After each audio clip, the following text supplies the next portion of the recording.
Soy Juan Ignacio Fernández Golfín Seco, profesor de investigación en el Centro Nacional INIA del CSIC y director del Laboratorio de Productos de la Madera para la Construcción.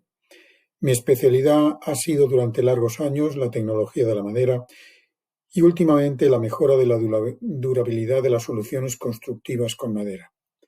Tras esta presentación personal, vamos a abordar el objeto de este módulo, que no es sino analizar la contribución de la madera a una construcción sostenible. Y para ello empezaremos analizando algunos conceptos básicos sobre sostenibilidad. La edificación sostenible consiste en integrar las consideraciones funcionales, técnicas, ambientales, sociales y económicas para producir y renovar los edificios, así como su entorno, de modo que estos sean atractivos, durables, funcionales, accesibles, confortables y saludables. Además de ello, han de ser eficientes en relación al uso de los recursos, por ejemplo, consumo de energía, materiales, agua, y utilizando productos respetuosos con el medio ambiente, que puedan ser fácilmente reciclados o reutilizados y que no contengan productos peligrosos y que puedan ser depositados con seguridad en los sitios habilitados para ello.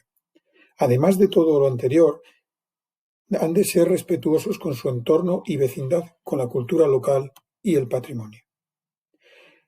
Pero los edificios solamente podrán ser sostenibles si, además de todo esto, son competitivos económicamente, especialmente cuando se toma en consideración el largo ciclo de vida asociado a los edificios, hecho que implica aspectos tales como costes de mantenimiento, durabilidad y precios de reventa de los edificios.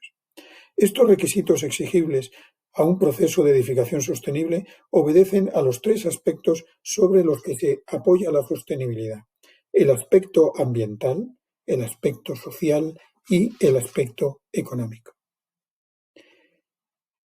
Les hago la llamada aquí, que luego volveremos a ello, sobre el hecho de que el requisito más básico de funcionalidad es la durabilidad y buen comportamiento de materiales y elementos constructivos durante la vida en servicio exigida. Es decir, los materiales, en este caso los productos de la madera, han de ser capaces de cumplir con las expectativas de vida en servicio establecidas en proyecto. En este esquema, tomado de la norma europea 15978, vemos el esquema general de la evaluación de la sostenibilidad de todo el proceso constructivo, desde la cuna hasta la tumba. Cuando esta evaluación se concentra sobre los productos, estaremos en lo que se denomina como declaraciones ambientales de producto. En este esquema se ven todos los módulos de información que es necesario tomar en consideración para efectuar esta evaluación de la sostenibilidad. Se incluye también una relación de la normativa asociada a este proceso de evaluación a nivel constructivo. Para llevar a cabo la evaluación de la sostenibilidad a lo largo de toda la vida en servicio de un producto o edificio, se emplea una herramienta denominada análisis del ciclo de vida. El análisis del ciclo de vida, en inglés Life Cycle Assessment o LCA en sus siglas, es una herramienta sistemática que permite realizar una evaluación integral de todos los aspectos ambientales clave de un producto, proceso o actividad implicados a lo largo de todo su ciclo de vida. En un producto, este análisis se podrá efectuar hasta su puesta a disposición por parte del cliente y será lo que se llama análisis de cuna a puerta, o se podrá efectuar hasta el final de su vida en servicio, y entonces se denominará análisis de cuna a tumba. En la figura se incluye un análisis típico de ciclo de vida de cuna a tumba de un producto de la madera desarrollado por el grupo operativo Go Madera, con todos los módulos correspondientes a las etapas A, B y C vistos en la diapositiva anterior, así como el módulo D de información adicional más allá del ciclo de vida del edificio, y todo ello según la norma europea 15804. El ACV se lleva a cabo efectuando un inventario de las entradas y salidas de materia y de energía, evaluando los potenciales impactos medioambientales asociados con estas entradas y salidas e interpretando los resultados de cada una de estas etapas y módulos de acuerdo con los objetivos del estudio. Cuando se aplica a los productos de la madera, el ACV típicamente tiene en cuenta el suministro de las materias primas necesarias para fabricarlo, y aquí se engloban todos los impactos generados durante el aprovechamiento en monte o el transporte de materias primas hasta el centro de transformación, la fabricación de los productos, así como el envase de los mismos. Esto compondría lo que se denomina la declaración ambiental de producto. Si además este análisis de producto desde la cuna a la puerta sería esta zona, se desea ampliarlo hasta la tumba, será necesario añadir todos los impactos generados por el transporte de los productos hasta obra y su instalación, así como todos los referidos a su vida en uso, como son los derivados de su necesidad de mantenimiento, reparación, sustitución o rehabilitación. Y aquí llamo la atención lo que ya dije al principio sobre este aspecto de la durabilidad y del que hablaremos más adelante, junto con los derivados del gasto de energía inherentes al uso del edificio a lo largo de toda su vida, que también hablaremos de ello, acabando con los impactos que aparecen al final de su vida en servicio como consecuencia de los procesos de demolición, de tratamiento y transporte de residuos no reutilizables o valorizables hasta vertedero. En la figura también se ha incluido una información adicional, que es el último bloque, este que vemos aquí, que va más allá de la vida del servicio del edificio, que en el caso de los productos de la madera es fundamental, como es todo lo referido a la posible reutilización de los productos retirados, bien como materias primas secundarias para elaborar nuevos productos o como fuente de suministro energético. La realización de un análisis de ciclo de vida se lleva a cabo de acuerdo con las normas internacionales ISO 14040 y 14044. El ACV tiene una normativa de apoyo muy amplia. Y en esta diapositiva recogemos la más importante para que tengan ustedes información al respecto. A nivel práctico, la evaluación de la sostenibilidad a nivel de edificio se puede hacer siguiendo uno mismo el esquema de la norma europea 15978 o ampliando alguno de los sistemas y herramientas existentes en el mercado. En la diapositiva les presento los más importantes, pero hay muchos de ellos, ¿no? Aunque todavía son bastante desconocidos, existe un amplio elenco de sistemas, herramientas de evaluación y estándares para llevar a cabo la evaluación ambiental de los edificios y concluir respecto de su idoneidad. Los sistemas de evaluación ambiental, que son los que presentamos en la pantalla, los más importantes, consisten en un conjunto de métodos generales, de protocolos y de criterios, generalmente basados en el empleo de diversas herramientas fundadas en el uso del análisis de ciclo de vida, que permiten valorar el comportamiento ambiental de un edificio y de sus subsistemas. La gran mayoría de estos sistemas de evaluación contemplan no solo aspectos referidos a la variable ambiental, sino también incluyen criterios que encajan dentro de las variables económica y social vistas en la primera diapositiva. Los sistemas de evaluación normalmente permiten obtener una puntuación global para el conjunto del edificio, que se obtiene como resultado de la suma ponderada de cada una de las puntuaciones obtenidas en cada uno de los indicadores de sostenibilidad establecidos en el sistema que se emplee. No obstante, no todos los sistemas de evaluación existentes funcionan de la misma manera, ni incorporan los mismos indicadores, ni siquiera estos son valorados o ponderados de la misma forma. A nivel nacional, destaca el sistema verde, que es este de aquí. Estos de aquí, el BRIT y el LEED, son los sistemas internacionales más conocidos, y verde es el sistema nacional que procede de GBC España, el cual se basa en la metodología del análisis de ciclo de vida, esto es, evalúa la sostenibilidad del edificio en toda su vida útil, desde la extracción de las materias primas hasta su reutilización, reciclado o transporte a vertedero de estas una vez demolido el edificio, cuando ha terminado de cumplir la función para la que fue construido. Son muchos los impactos que se evalúan en un sistema de evaluación ambiental. Impactos referidos o relacionados con el cambio climático, de pérdida de fertilidad de los suelos, de pérdida de vida acuática, de emisión de compuestos fotooxidantes, de pérdida de biodiversidad, de agotamiento de fuentes no renovables, de agotamiento de agua, etc. Son muchísimos y cada sistema, ya hemos dicho, que tiene los suyos y luego considera sus propios indicadores. Y cada impacto conlleva un indicador. Por ejemplo, para el cambio climático se emplea el valor de kilogramos de CO2 equivalente, así como un peso relativo en tanto por ciento de ese indicador respecto del conjunto de indicadores que considera el sistema, que este peso es útil a la hora de efectuar el cálculo global. Como para otros sistemas, Verde, esta herramienta nacional, emplea diversas herramientas específicas de evaluación de los impactos evitados o de las medidas implementadas.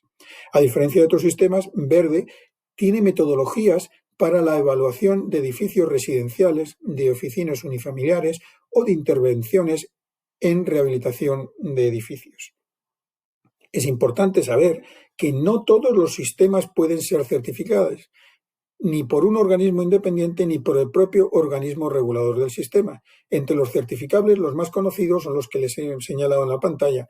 Están el BREEAM británico y el LEED americano, los cuales no solo buscan efectuar un análisis y evaluación de la sostenibilidad de las edificaciones, sino también permitir establecer una comparación ambiental entre edificaciones y soluciones constructivas, ofreciendo una información de gran importancia de cara al consumidor final. Desde el nacimiento de BREEAM en el Reino Unido en 1992, los sistemas de evaluación de edificios han experimentado un rápido incremento durante las pasadas 2 décadas. Algunos de ellos, como el LEED, han experimentado un rápido crecimiento que ha sobrepasado las barreras nacionales de Estados Unidos, donde fue su origen, para convertirse en uno de los principales sistemas de evaluación ambiental.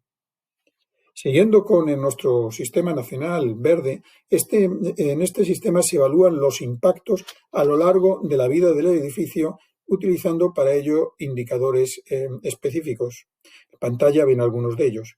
Según la norma europea 15978, las fases que han de contemplarse a lo largo de la vida del edificio son las que figuran en este cuadro sobre impreso. La evaluación se lleva a cabo sobre la reducción de impactos o, en caso de no existir un método de evaluación que permita medir los impactos evitados, se hará sobre la evaluación de las medidas implementadas.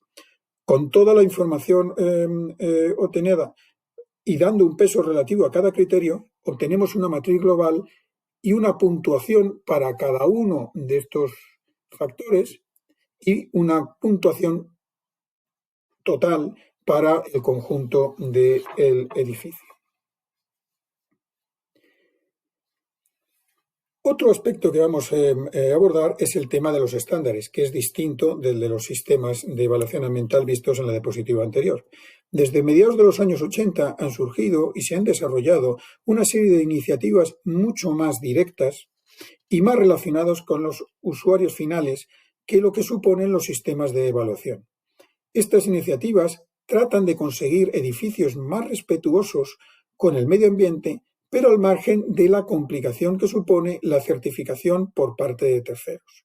Los estándares establecen unos requisitos mínimos de comportamiento, pero no realizan una clasificación ni evaluación entre distintos proyectos o edificaciones, ya que únicamente se podrá determinar si un edificio cumple o no con dichos requisitos. Estos estándares tuvieron sus orígenes principalmente en Europa y en países anglosajones y han ido extendiéndose hacia el resto de países desarrollados en las últimas décadas. Estos estándares, como les pongo en la pantalla, no son un sistema de certificación, sino es un sistema de aplicación voluntaria en el cual se establecen unos requisitos mínimos que han de cumplir la edificación y el constructor asegura su cumplimiento. Los estándares de aplicación voluntaria más conocidos son, en primer lugar, el Passive House, también conocido como viviendas pasivas. Nació en Alemania en 1991 de una conversación y posterior acuerdo entre dos profesores de universidad. Aunque su origen, por extraño que nos pueda parecer, se remonta a la antigua Grecia, siendo Sócrates el primero en escribir sobre este tipo de arquitectura. Se basa en 5 principios constructivos básicos que figuran aquí en esta figura, ¿no? Todos ellos orientados hacia la eficacia energética, como son el excelente aislamiento térmico, el uso de ventanas y puertas de altas prestaciones, la ausencia de puentes térmicos, la hermeticidad al aire y, finalmente, la ventilación mecánica con aprovechamiento del calor. Otro estándar que existe en el mercado es el que llaman Low Energy House, con 2 variantes, la de cero consumo energético y la de Energy Plus. Este estándar evalúa el desempeño energético de los edificios, sus procesos y materiales. Es una denominación genérica, esta de Low Energy House, genérica que en cada país se implementa de forma distinta, muchas veces mediante normativa nacional. Las casas de bajo consumo energético suelen tener un diseño y unos componentes de construcción solar activos y pasivos, que reducen el consumo de energía de la casa respecto de la media y tienen un impacto mínimo en el estilo de vida del residente. La denominación de energía cero, o sea, de edificio con energía cero, se aplica a edificios con un consumo de energía neta cercana a cero en un año típico, mientras que la de Energy Plus va algo más allá, refiriéndose a un edificio que produce más energía de la que importa desde la red. Lo lógico, cualquiera que lo piense lo verá, es que una casa low energy, en cualquiera de sus 2 variantes, sea previamente passive house y además esté dotada con sistemas activos de generación energética por fuentes renovables. Ya vamos entendiendo un poco el proceso. Passive house se refiere al sistema constructivo de la vivienda y low energy es este sistema constructivo al que adicionamos unos sistemas de generación eléctrica más o menos intensos y siempre renovables. Y luego hay un tercer estándar que es el de cero emisiones. Un edificio será catalogado como cero emisiones si el balance de emisiones de CO2 es nulo durante su funcionamiento. Hecha esta muy rápida introducción sobre algunos conceptos básicos referidos a la sostenibilidad, vamos a pasar ahora a analizar más específicamente cómo los productos de la madera contribuyen a la reducción de la huella ecológica del proceso constructivo. Cuando se habla del empleo en edificación de materiales y productos sostenibles, es importante saber de qué se está hablando. Sobre la base de lo que vimos al principio de que la sostenibilidad se asienta sobre la base de criterios técnicos y funcionales, teniendo presente las variables ambientales, económicas y sociales, la sostenibilidad aplicada a materiales y productos de construcción exige que estos sean eficaces y eficientes, tanto energética como mecánicamente, que sean aptos al uso, que no contribuyan al agotamiento de los recursos naturales, que al final de su vida útil sean reutilizables, reciclables o valorizables energéticamente para conseguir con ello que los vertidos sean mínimos y finalmente que fomenten la construcción de espacios habitables saludables. Vamos a pasar revista a todos estos aspectos para analizar si la madera puede ser o no un material apto para la construcción sostenible. Sobre el tema de la eficacia energética, que es lo primero que vamos a ver, lo primero que tenemos que decir es que, a diferencia del resto de materiales de construcción, la madera fija y no emite CO2, motivo por lo cual tiene una tasa negativa de emisiones, es decir, por debajo de cero, y la valoración que reciben los edificios en el criterio de contribución al cambio climático es inconmensurablemente mejor cuando se emplean cantidades significativas de madera que cuando ésta no está presente. Esto es así porque la madera es el único material de construcción que aporta créditos de carbono. Esta innegable contribución nace de su proceso de formación en el árbol. La madera se elabora por el árbol mediante un proceso denominado fotosíntesis, por el cual el CO2 atmosférico, en presencia de luz y de agua, se transforma químicamente en carbohidratos, composición básica de la madera. Este fenómeno lo llevan a cabo los árboles de forma natural, sin coste energético alguno. La madera así constituida está formada por un 50% de carbono, lo que conlleva que por metro cúbico de madera se fijen ingentes cantidades de CO2. Así, en el caso de una madera de pino silvestre, la cantidad de CO2 almacenada en cada metro cúbico de madera seca es de unos 870 kilogramos como medio. La cantidad exacta de CO2 almacenada por metro cúbico de madera varía en función de la densidad. A mayor densidad, mayor cantidad, motivo por lo cual es habitualmente empleado un valor medio, y eso lo habrán oído ustedes muchas veces en la bibliografía, de fijación de 1 tonelada de CO2 almacenada por metro cúbico de madera seca. Los productos de la madera son materiales energéticamente eficientes, ya que en sus procesos de elaboración no solo se consume menos energía que en los procesos de construcción alternativos, sino que además gran parte de la energía que se emplea en el proceso procede de la valorización energética de los residuos generados durante el propio proceso de elaboración.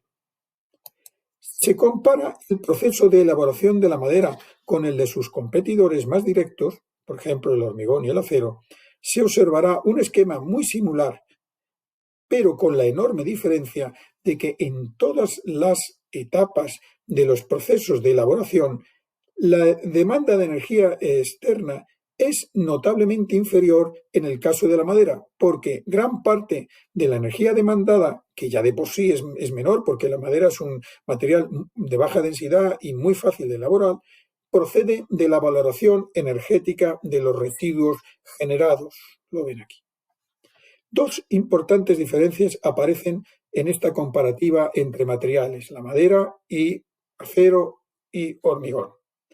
En primer lugar, su naturaleza química, ya que mientras el acero y el hormigón son productos inorgánicos, la madera es orgánica y fija CO2 atmosférico en su seno, cuyo secuestro continúa a lo largo de todo el ciclo de vida útil de los productos con ellas elaborados. De ahí el interés medioambiental de emplear madera en aplicaciones de larga vida. Conforme mayor sea su vida, la fijación, el secuestro del carbono será más largo. Y la segunda importante diferencia que aparece entre los materiales es que al final de la vida de los productos, además de la reutilización y del reciclado, y por supuesto el abandono a vertedero, la madera incluye una cuarta posibilidad, que es la valorización energética. Siguiendo con el tema de la comparación respecto de la eficacia energética y el análisis de los distintos productos y materiales de la construcción, en el cuadro adjunto se presentan las cifras de emisiones de CO2 publicadas por un organismo de referencia como es el Instituto de Edificación y Medio Ambiente de Alemania, y algunas cifras además tomadas o generadas por el Grupo Operativo Nacional Go Madera. Aquí ven ustedes el link del centro alemán. El link del Grupo Operativo Go Madera lo veremos en otra diapositiva, pero vamos, básicamente es la página web de Madera. En la parte superior de la tabla, que es la que les presento aquí, se da una comparativa de la madera con otros materiales, pero sin tener en cuenta el efecto del CO2 almacenado en la materia prima, lo que llamamos CO2 biogénico. De la comparación entre materiales se deduce que la cantidad de energía embebida en el producto por cuenta del proceso de elaboración, que son básicamente emisiones, es notablemente inferior en el caso de la madera, ya que su proceso de elaboración es muy sencillo. Ven aquí la cifra de la madera de pino en cuanto a emisiones por proceso de fabricación es de 0,18 y ven ustedes la de los otros productos como van aumentando hasta llegar al aluminio virgen, que es altísima. Pero donde se aprecia de forma clara la diferencia entre productos, aún más, diría yo, es en la parte inferior del cuadro, la que acabo de abrirles, la que ya sí tiene en cuenta la contribución del CO2 biogénico almacenado en la propia materia prima, en la que se observa que los productos de la madera tienen tasas muy negativas de emisión, tanto más negativas conforme el proceso de elaboración sea menos intenso. Esto se ve en la tabla porque la madera serrada tiene valores superiores, ya que digamos, el gasto energético en su proceso de elaboración es menor, y los tableros, conforme su proceso de elaboración es más largo, más complicado, obviamente consumen más energía en el proceso de fabricación y por ello la tasa final es menos positiva. Estas cifras han llevado a la Comisión Federal del Reino Unido a recomendar la sustitución, cuando sea técnicamente posible, de otros materiales de construcción por productos de madera para, de este modo, reducir las emisiones de CO2, ya que, según sus cálculos, las emisiones de gases de efecto invernadero podrían ser reducidas entre el 40 y el 80% por edificio mediante esta estrategia de sustituir otros materiales de construcción por la madera.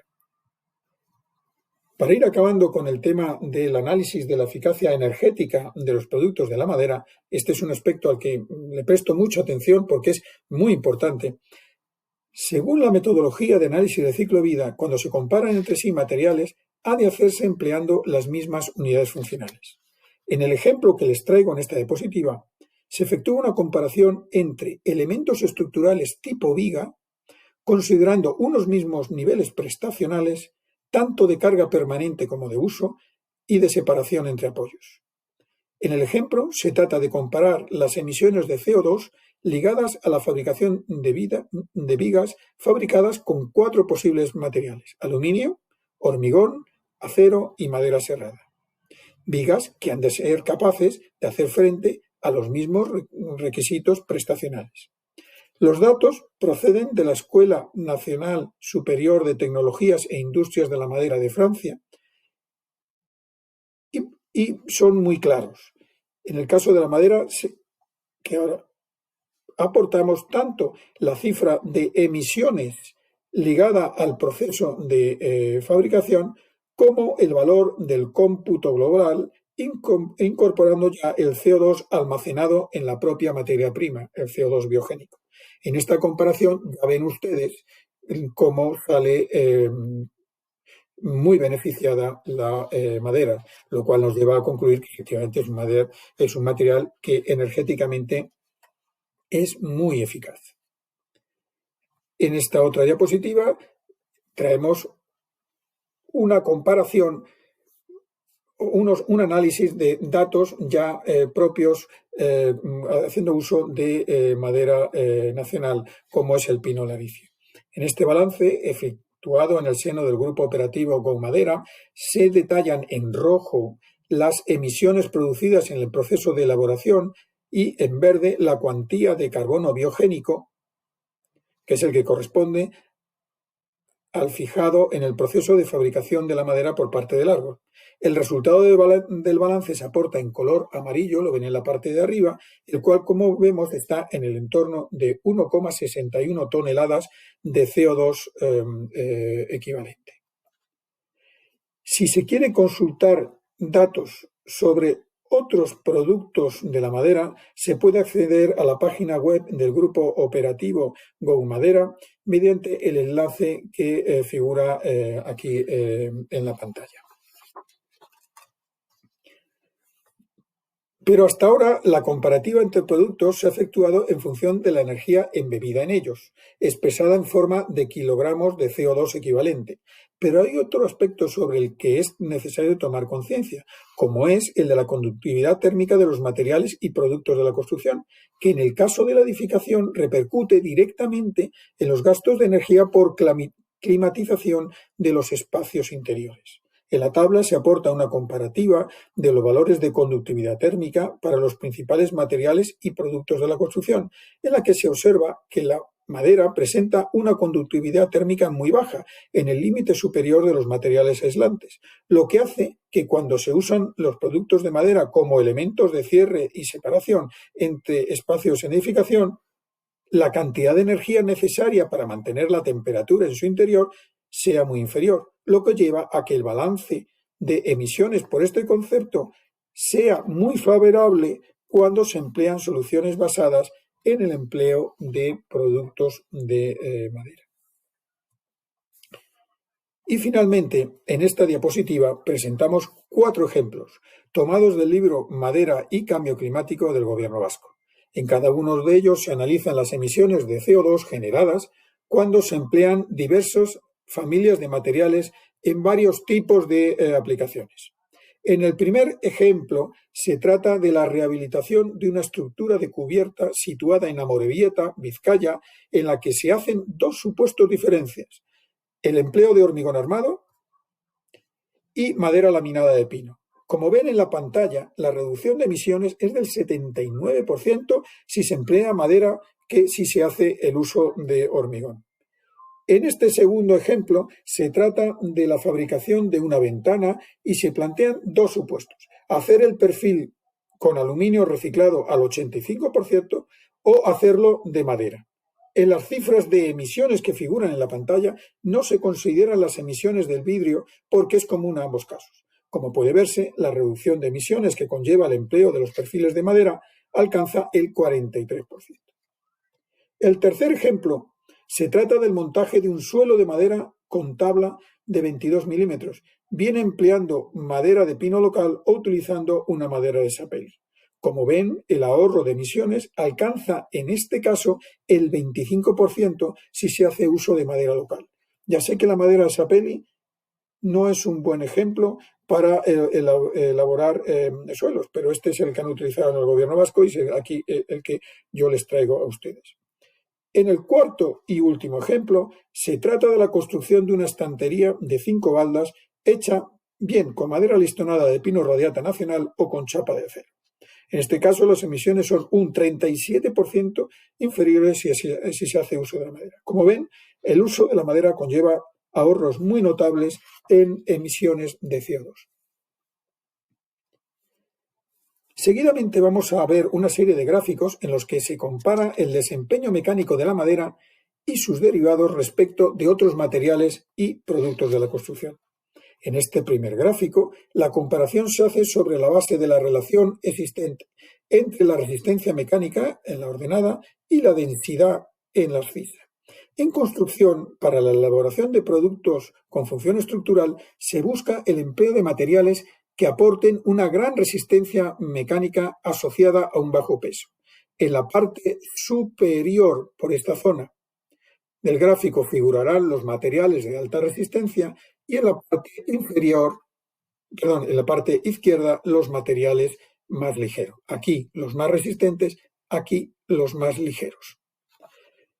Vean dónde está la nube que representa los valores de la madera: a la izquierda, ligeros, y en la zona media en cuanto a resistencia. Por ello, los productos en base madera se sitúan en una zona muy adecuada para las funciones estructurales. ¿Por qué? Porque es un material que tiene una buena resistencia mecánica asociada a una gran ligereza. Con lo cual decimos que es un material con una alta eficiencia mecánica. Esto es debido a su eficiente microestructura celular, la cual será analizada monográficamente en otro de los módulos que daremos. En este segundo gráfico, la comparación se hace teniendo en cuenta la rigidez en la ordenada y la densidad, es decir, cómo se deforma, si el material se deforma más o menos por la acción de las fuerzas mecánicas. Como en el caso anterior, la parte superior del gráfico figurarán los productos con mejor desempeño mecánico y en la parte izquierda los productos más ligeros. Los productos en base madera se sitúan horizontalmente en la zona izquierda, porque son muy ligeros, y verticalmente en la zona media baja. Esto hace que su desempeño sea muy adecuado, ya que aportan mucha rigidez por unidad de peso. Como en la comparativa anterior, detrás de este buen desempeño mecánico se encuentra la eficiente microestructura del material. En este caso, la comparativa es algo menos intuitiva, ya que se lleva a cabo enfrentando los valores de rigidez específica en ordenadas respecto de los de resistencia específica en ordenadas, en abscisas. Los valores específicos se obtienen dividiendo los valores absolutos de resistencia o de rigidez por su densidad. La posición de la nube de datos correspondiente a los productos de cada familia de la madera y sus familias aporta información sobre el desempeño mecánico, evaluado tanto en términos de resistencia como rigidez por unidad de masa. Lo ideal para los materiales de construcción es que se sitúen en la diagonal,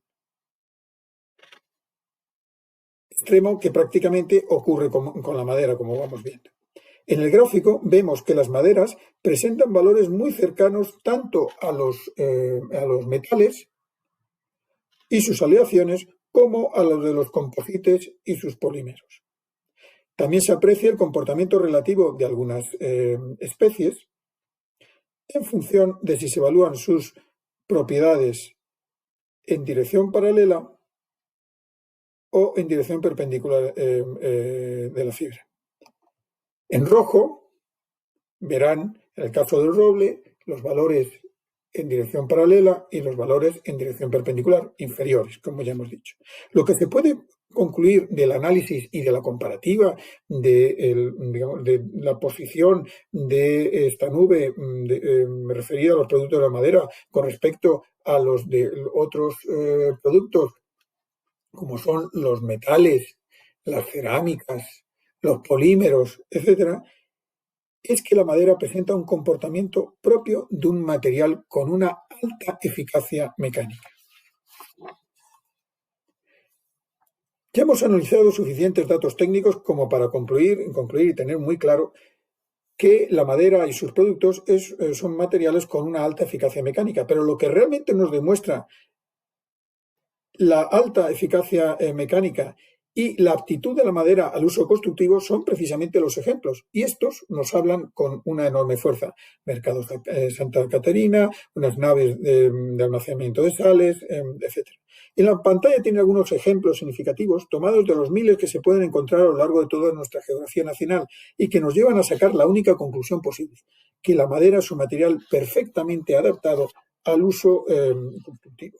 Pero esta aptitud al uso de la madera y sus derivados no solo se demuestra por los cientos de años en los que este material ha sido usado masivamente como material de construcción, sino también por el cumplimiento de las normas internacionales de caracterización y acreditación de productos, por la disposición del marcado CE en los productos en los que así lo dispone el Reglamento Comunitario de Productos de la Construcción y por la cantidad de sellos y marcas de calidad que de forma voluntaria acreditan la calidad de estos productos.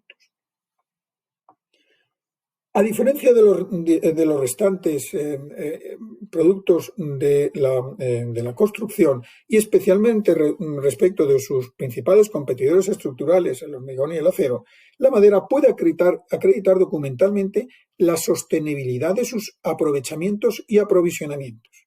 La gestión forestal sostenible, acreditada externamente por grandes organizaciones internacionales, permite asegurar a terceros la sostenibilidad de los aprovechamientos y la certificación de la cadena de custodia del material, también por estas mismas organizaciones, permite asegurar la sostenibilidad de los aprovechamientos y suministros. Pero, además, es necesario hacer constar que el uso de la madera obliga a la gestión forestal y desde el mismo momento en el que ésta se lleva a cabo de forma sostenible, permite algunos beneficios colaterales para el propio bosque, como son Primero, la reducción del número e intensidad de los incendios forestales, la generación de empleo y economías rurales. Y por ello, a este respecto es muy importante saber y comunicar que el monte español está absolutamente infrautilizado, ya que como media se aprovecha solo el 35% del crecimiento corriente, aunque esta cifra varía notablemente entre comunidades autónomas. Como conclusión, se puede afirmar que la madera es un material sostenible, que por tanto no agota los recursos naturales y además es renovable, a diferencia de sus competidores de construcción. Y volvamos con la política de los ejemplos, que es lo más claro que podemos ver.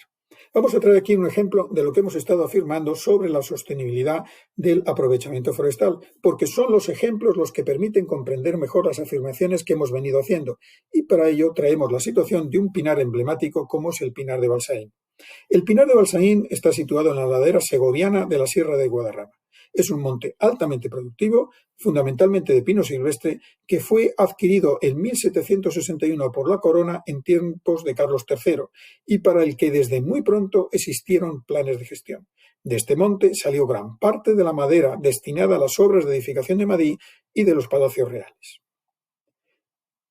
El primer plan de gestión fue establecido mediante una cédula real, que establecía que la conservación y cría del monte eran los criterios fundamentales de la gestión. Es necesario apuntar que ya en el siglo XII hay antecedentes documentales de instrucciones de gestión de este territorio. Han sido tres las razones fundamentales por las cuales el pinar de Balsaín ha llegado a nuestros días. Primero, el valor de sus maderas, apreciadas desde la época de los romanos, la caza, el uso recreativo que realizó la corona ya desde la época de los Trastámara en el siglo XIV. Como vemos, y tal y como pasa en otros montes a lo largo de toda la geografía nacional, es el aprovechamiento, el uso del monte, el que ha asegurado su persistencia en el tiempo.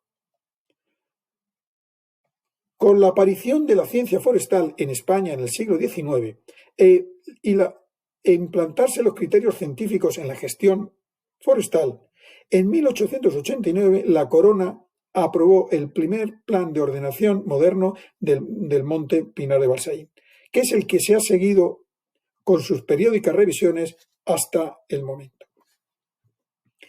El vigente plan de ordenación del monte establece un turno de 120 años y su gestión está actualmente certificada por los dos principales sistemas de certificación existentes, PEF y FSC.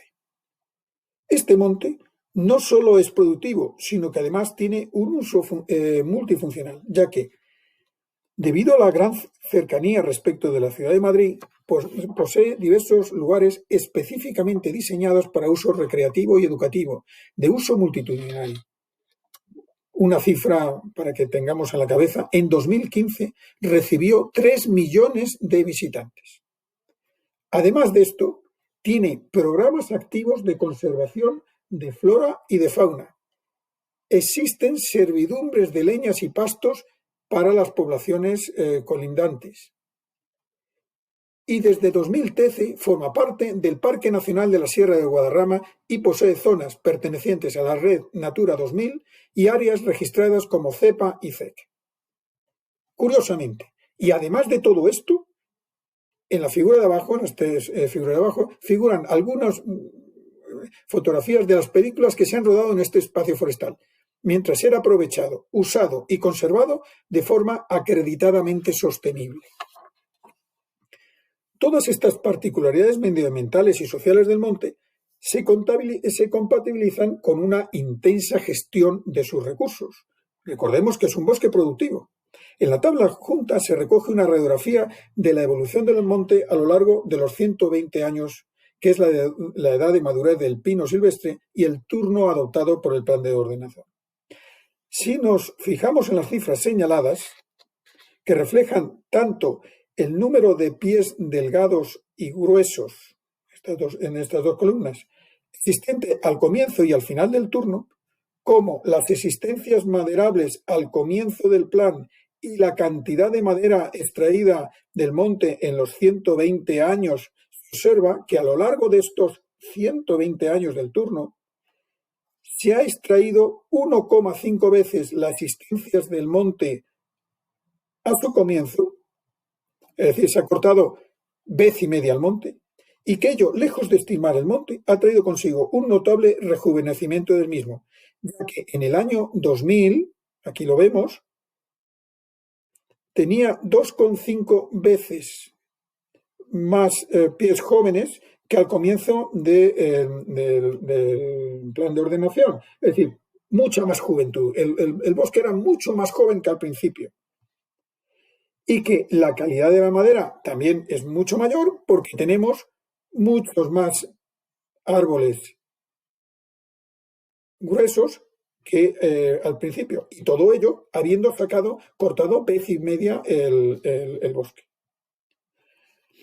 Paralelamente, debemos decir que en la caracterización de la madera de pino silvestre a nivel nacional se puso de manifiesto la excelente calidad media de la madera procedente de estos montes, lo cual es coherente con la gran apetencia que existe en el mercado por la madera de pino balsaín. Por lo tanto, de toda esta información que les he dicho, se ve clarísimamente cómo el aprovechamiento de un monte es perfectamente compatible con cualquier consideración ambiental, social, recreativa y de conservación que uno pueda plantearse. No hay criterio técnico objetivo que vaya en contra de la gestión de nuestros montes.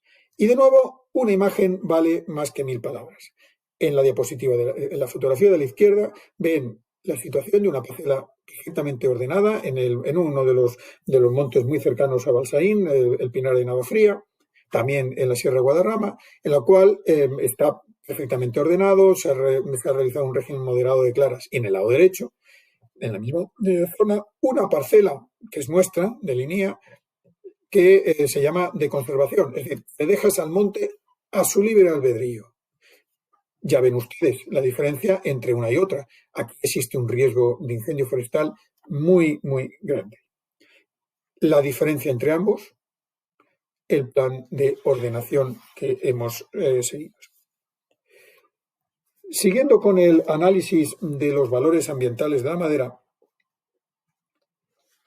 tanto y sobre todo en los aspectos de renovabilidad y sostenibilidad, vamos a seguir con nuestro análisis refiriéndonos en este caso al hecho de que la madera al final de su ciclo de vida es un material que en muchos casos puede seguir siendo útil tanto para su aplicación directa como para su uso como materia prima secundaria en la fabricación de otros productos como tableros y pasta de celulosa.